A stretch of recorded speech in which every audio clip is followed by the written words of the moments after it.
قد خسر الذين كذبوا بلقاء الله حتى إذا جاءتهم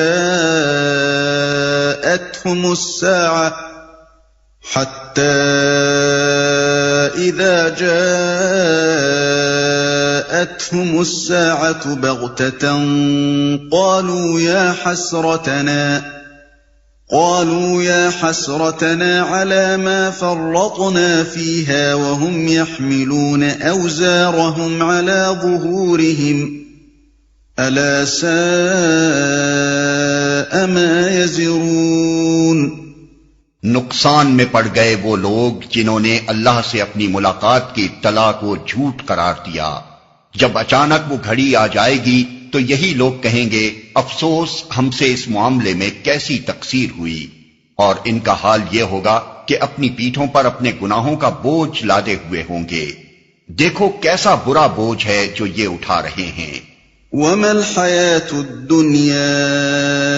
إِلَّا لَعِبٌ وَلَهْوٌ وَلَلدَّارُ الْآخِرَةُ خَيْرٌ لِّلَّذِينَ يَتَّقُونَ أَفَلَا تَعْقِلُونَ۔ دنیا کی زندگی تو ایک کھیل اور ایک تماشا ہے، حقیقت میں آخرت ہی کا مقام ان لوگوں کے لیے بہتر ہے جو زیاں سے بچنا چاہتے ہیں۔ پھر کیا تم لوگ عقل سے کام نہ لوگے؟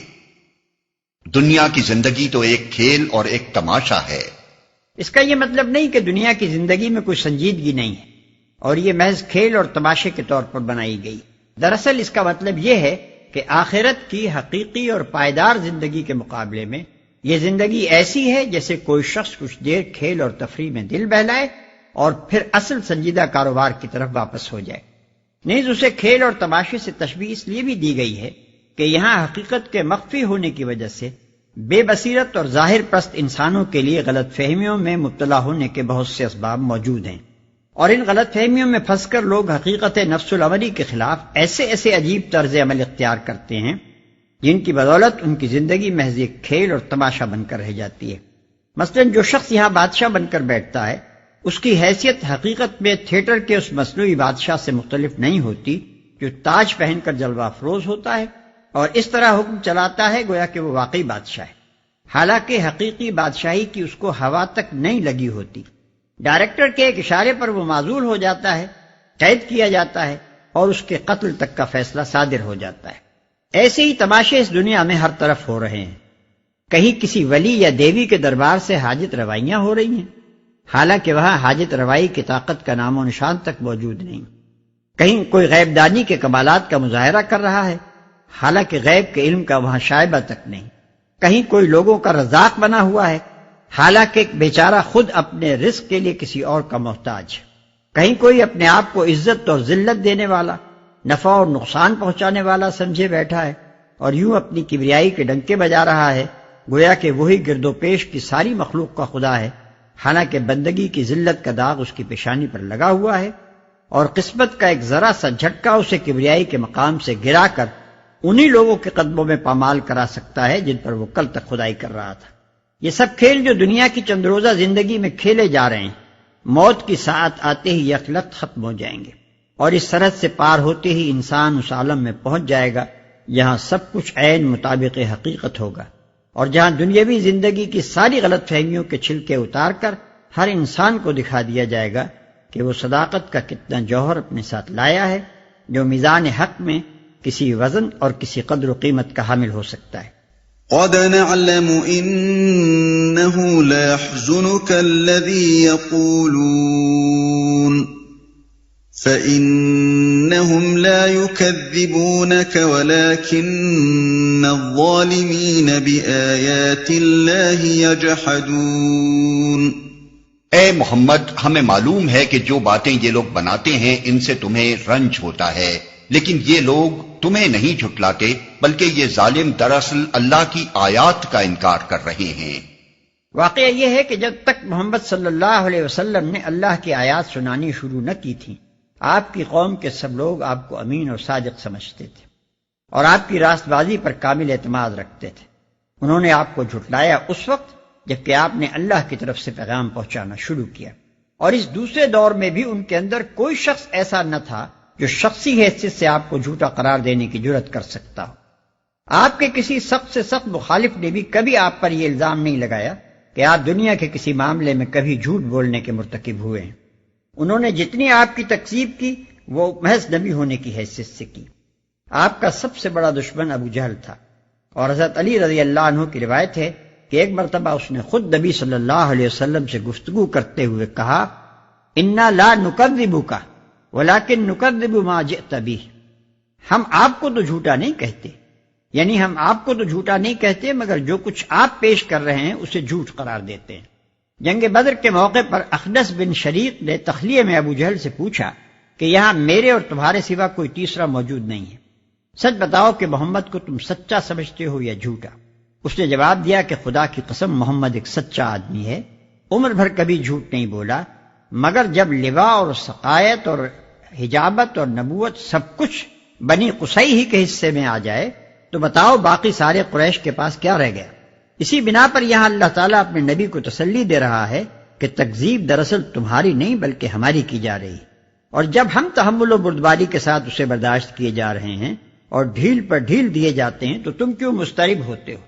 وَلَقَدْ كُذِّبَتْ رُسُلٌ مِّن قَبْلِكَ فَصَبَرُوا عَلَى مَا كُذِّبُوا وَأُوذُوا حَتَّى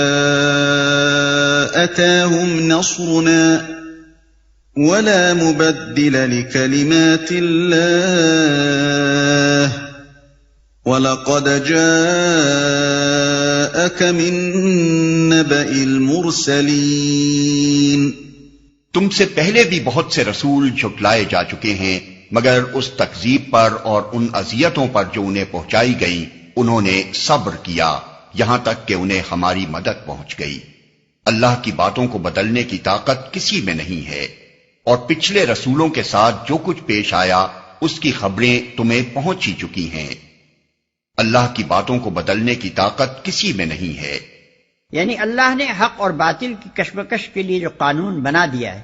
اسے تبدیل کرنا کسی کے بس میں نہیں ہے۔ حق پرستوں کے لیے ناگزیر ہے کہ وہ ایک طویل مدت تک آزمائشوں کی بھٹی میں تپائے جائیں،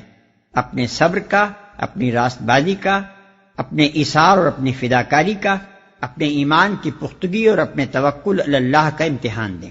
مصائب اور مشکلات کے دور سے گزر کر اپنے اندر وہ صفات پرورش کریں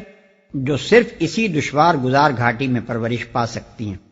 اور ابتداً خالص اخلاق فاضلہ و سیرت صالحہ کے ہتھیاروں سے جاہلیت پر فتح حاصل کر کے دکھائیں۔ اس طرح جب وہ اپنا اسلحہ ہونا ثابت کر دیں گے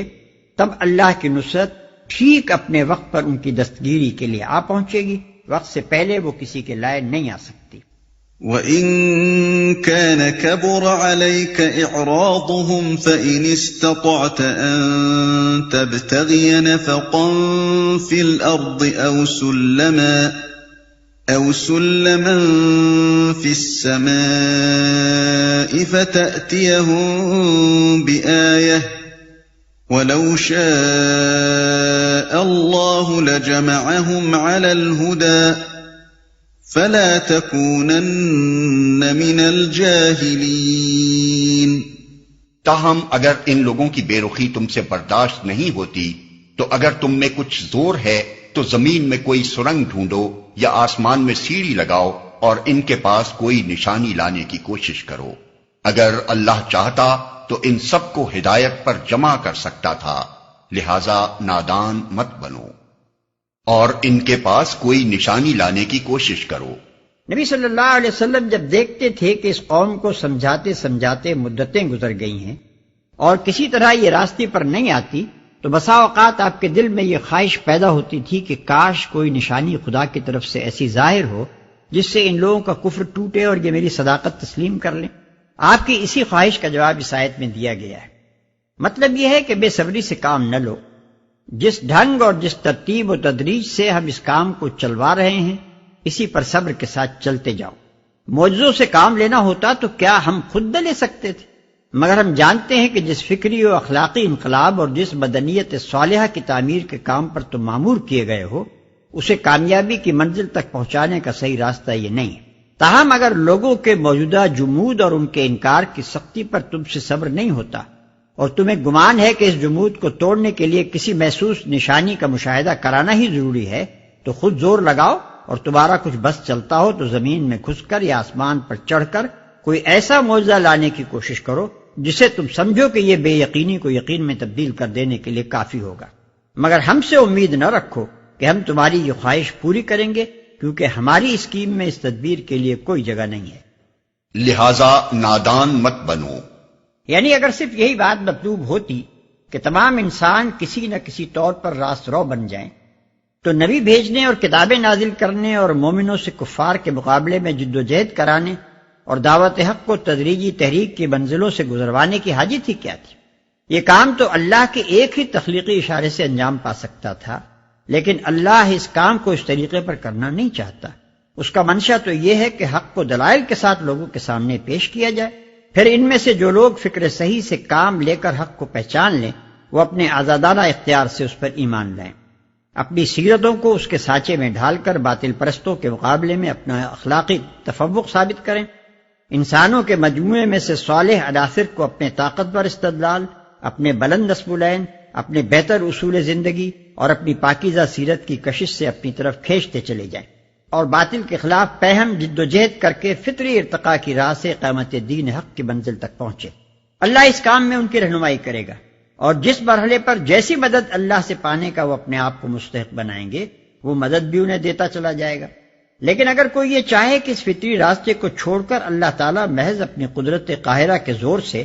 افکار فاسدہ کو مٹا کر لوگوں میں فکر صالح پھیلا دے اور تمدن فاسد کو نیست و نابود کر کے بدنیت صالحہ تعمیر کر دے تو ایسا ہرگز نہ ہوگا، کیونکہ یہ اللہ کی اس حکمت کے خلاف ہے جس کے تحت اس نے انسان کو دنیا میں ایک ذمہ دار مخلوق کی حیثیت سے پیدا کیا ہے، اسے تصرف کے اختیارات دیے ہیں، طاعت و عصیان کی آزادی بخشی ہے، امتحان کی مہلت عطا کی ہے، اور اس کی صحیح کے مطابق جزا اور سزا دینے کے لیے فیصلے کا ایک وقت مقرر کر دیا ہے۔ انما يستجيب الذين يسمعون والموتى يبعثهم الله ثم إليه يرجعون۔ دعوت حق پر لبیک وہی لوگ کہتے ہیں جو سننے والے ہیں، رہے مردے تو انہیں تو اللہ بس قبروں ہی سے اٹھائے گا اور پھر وہ اس کی عدالت میں پیش ہونے کے لیے واپس لائے جائیں گے۔ رہے مردے، سننے والوں سے مراد وہ لوگ ہیں جن کے ضمیر زندہ ہیں، جنہوں نے اپنی عقل و فکر کو معطل نہیں کر دیا ہے، اور جنہوں نے اپنے دل کے دروازوں پر تعصب اور جمود کے قفل نہیں چڑھا دیے۔ ان کے مقابلے میں مردہ وہ لوگ ہیں جو لکیر کے فقیر بنے اندھوں کی طرح چلے جا رہے ہیں اور اس لکیر سے ہٹ کر کوئی بات قبول کرنے کے لیے تیار نہیں ہیں، خواہ وہ صریح حق ہی کیوں نہ ہو۔ وقالوا لولا نزل عليه آية من ربه قل إن الله قادر على أن ينزل آية ولكن أكثرهم لا يعلمون۔ یہ لوگ کہتے ہیں کہ اس نبی پر اس کے رب کی طرف سے کوئی نشانی کیوں نہیں اتری؟ کہو اللہ نشانی اتارنے کی پوری قدرت رکھتا ہے، مگر ان میں سے اکثر لوگ نادانی میں مبتلا ہیں۔ نشانی سے مراد محسوس معجزہ ہے۔ اللہ تعالیٰ کے اس ارشاد کا مطلب یہ ہے کہ معجزہ نہ دکھائے جانے کی وجہ یہ نہیں ہے کہ ہم اس کو دکھانے سے عاجز ہیں، بلکہ اس کی وجہ کچھ اور ہے جسے یہ لوگ محض اپنی نادانی سے نہیں سمجھتے۔ وما من دابة في الأرض ولا طائر يطير بجناحيه إلا أمثالكم ما فرطنا في الكتاب من شيء ثم إلى ربهم يحشرون۔ زمین میں چلنے والے کسی جانور اور ہوا میں پروں سے اڑنے والے کسی پرندے کو دیکھ لو، یہ سب تمہاری ہی طرح کی انواع ہیں، ہم نے ان کی تقدیر کے نوشتے میں کوئی کسر نہیں چھوڑی ہے، پھر یہ سب اپنے رب کی طرف سمیٹے جاتے ہیں۔ وَالَّذِينَ كَذَّبُوا بِآيَاتِنَا صُمٌّ وَبُكْمٌ فِي الظُّلُمَاتِ مَن يَشَإِ اللَّهُ يُضْلِلْهُ وَمَن يَشَأْ يَجْعَلْهُ عَلَى صِرَاطٍ مُسْتَقِيمٍ۔ مگر جو لوگ ہماری نشانیوں کو جھٹلاتے ہیں وہ بہرے اور گونگے ہیں، تاریکیوں میں پڑے ہوئے ہیں۔ اللہ جسے چاہتا ہے بھٹکا دیتا ہے اور جسے چاہتا ہے سیدھے رستے پر لگا دیتا ہے۔ تاریکیوں میں پڑے ہوئے ہیں، مطلب یہ ہے کہ اگر تمہیں محض تماش بینی کا شوق نہیں بلکہ فی الواقع یہ معلوم کرنے کے لیے نشانی دیکھنا چاہتے ہو کہ یہ نبی جس چیز کی طرف بلا رہا ہے وہ امر حق ہے یا نہیں، تو آنکھیں کھول کر دیکھو۔ تمہارے گرد و پیش ہر طرف نشانیاں ہی نشانیاں پھیلی ہوئی ہیں۔ زمین کے جانوروں اور ہوا کے پرندوں کی کسی ایک نوع کو لے کر اس کی زندگی پر غور کرو، کس طرح اس کی ساخت ٹھیک ٹھیک اس کے مناسب حال بنائی گئی ہے، کس طرح اس کی جبلت میں اس کی فطری ضرورتوں کے عین مطابق قوتیں ودیت کی گئی ہیں، کس طرح اس کی رزق رسانی کا انتظام ہو رہا ہے، کس طرح اس کی ایک تقدیر مقرر ہے جس کے حدود سے وہ نہ آگے بڑھ سکتی ہے نہ پیچھے ہٹ سکتی ہے، کس طرح ان میں سے ایک ایک جانور اور ایک ایک چھوٹے سے چھوٹے کیڑے کی اسی مقام پر جہاں وہ ہے خبرگیری، نگرانی، حفاظت اور رہنمائی کی جا رہی ہے، کس طرح اس سے ایک مقرر اسکیم کے مطابق کام لیا جا رہا ہے، کس طرح اسے ایک ضابطے کا پابند بنا کر رکھا گیا ہے، اور کس طرح اس کی پیدائش، تناسل اور موت کا سلسلہ پوری باقاعدگی کے ساتھ چل رہا ہے۔ اگر خدا کی بے شمار نشانیوں میں سے صرف اسی ایک نشانی پر غور کرو تو تمہیں معلوم ہو جائے کہ خدا کی توحید اور اس کی صفات کا جو تصور یہ پیغمبر تمہارے سامنے پیش کر رہا ہے اور اس تصور کے مطابق دنیا میں زندگی بسر کرنے کے لیے جس رویے کی طرف تمہیں دعوت دے رہا ہے وہ عین حق ہے، لیکن تم لوگ نہ خود اپنی آنکھیں کھول کر دیکھتے ہو، نہ کسی سمجھانے والے کی بات سنتے ہو، جہالت کی تاریکیوں میں پڑے ہوئے ہو اور چاہتے ہو کہ عجائب قدرت کے کرشمے دکھا کر تمہارا دل بہلایا جائے۔ اور جسے چاہتا ہے سیدھے رستے پر لگا دیتا ہے۔ خدا کا بھٹکانا یہ ہے کہ ایک جہالت پسند انسان کو آیات الہی کے مطالعے کی توفیق نہ بخشی جائے، اور ایک متعصب غیر حقیقت پسند طالب علم اگر آیات الہی کا مشاہدہ کرے بھی تو حقیقت رسی کے نشانات اس کی آنکھ سے اوجھل رہے ہیں، اور غلط فہمیوں میں الجھانے والی چیزیں اسے حق سے دور اور دور تک کھینچتی چلی جائیں۔ بخلاف اس کے اللہ کی ہدایت یہ ہے کہ ایک طالب حق کو علم کے ذرائع سے فائدہ اٹھانے کی توفیق بخشی جائے اور اللہ کی آیات میں اسے حقیقت تک پہنچنے کے نشانات ملتے چلے جائیں۔ ان تینوں کیفیتوں کی بکثرت مثالیں آئے دن ہمارے سامنے آتی رہتی ہیں۔ بکثرت انسان ایسے ہیں جن کے سامنے آفاق اور انفس میں اللہ کی بے شمار نشانیاں پھیلی ہوئی ہیں، مگر وہ جانوروں کی طرح انہیں دیکھتے ہیں اور کوئی سبق حاصل نہیں کرتے۔ اور بہت سے انسان ہیں جو حیوانیات یعنی زولوجی، نباتیات یعنی باٹنی، حیاتیات یعنی بائیولوجی، ارضیات یعنی جیولوجی، فلکیات یعنی ایسٹرونومی، عضویات یعنی فزیولوجی، علم التشریح یعنی اناٹومی اور سائنس کی دوسری شاخوں کا مطالعہ کرتے ہیں، تاریخ، آثار قدیمہ اور علوم اجتماع سوشل سائنسز کی تحقیق کرتے ہیں، اور ایسی ایسی نشانیاں ان کے مشاہدے میں آتی ہیں جو قلب کو ایمان سے لبریز کر دیں، مگر چونکہ وہ مطالعے کا آغاز ہی تعصب کے ساتھ کرتے ہیں اور ان کے پیش نظر دنیا اور اس کے فوائد و منافع کے سوا کچھ نہیں ہوتا، اس لیے اس مشاہدے کے دوران میں ان کو صداقت تک پہنچانے والی کوئی نشانی نہیں ملتی، بلکہ جو نشانی بھی سامنے آتی ہے وہ انہیں الٹی دہریت، الحاد، مادہ پرستی اور نیچریت ہی کی طرف کھینچ لے جاتی ہے۔ ان کے مقابلے میں ایسے لوگ بھی ناپید نہیں ہیں جو آنکھیں کھول کر اس کارگاہ عالم کو دیکھتے ہیں، اور ان کا حال یہ ہے کہ برگے درختان سبز در نظر ہوشیار، ہر ورق دفتریست معرفت کردگار، یعنی ایک عقل مند آدمی کی نظر میں سبز درختوں کے پتے اللہ کی معرفت کے دفتر ہیں۔ قل أرأيتكم إن أتاكم عذاب الله أو أتتكم الساعة أغير الله تدعون إن كنتم صادقين۔ ان سے کہو ذرا غور کر کے بتاؤ، اگر کبھی تم پر اللہ کی طرف سے کوئی بڑی مصیبت آ جاتی ہے یا آخری گھڑی آ پہنچتی ہے تو کیا اس وقت تم اللہ کے سوا کسی اور کو پکارتے ہو؟ بولو اگر تم سچے ہو۔ بل إياه تدعون فيكشف ما تدعون إليه إن شاء وتنسون ما تشركون۔ اس وقت تم اللہ ہی کو پکارتے ہو، پھر اگر وہ چاہتا ہے تو اس مصیبت کو تم پر سے ٹال دیتا ہے۔ ایسے موقعوں پر تم اپنے ٹھہرائے ہوئے شریکوں کو بھول جاتے ہو۔ گزشتہ آیت میں ارشاد ہوا تھا کہ تم ایک نشانی کا مطالبہ کرتے ہو، اور حال یہ ہے کہ تمہارے گرد و پیش ہر طرف نشانیاں ہی نشانیاں پھیلی ہوئی ہیں۔ اس سلسلے میں پہلے مثال کے طور پر حیوانات کی زندگی کے مشاہدے کی طرف توجہ دلائی گئی۔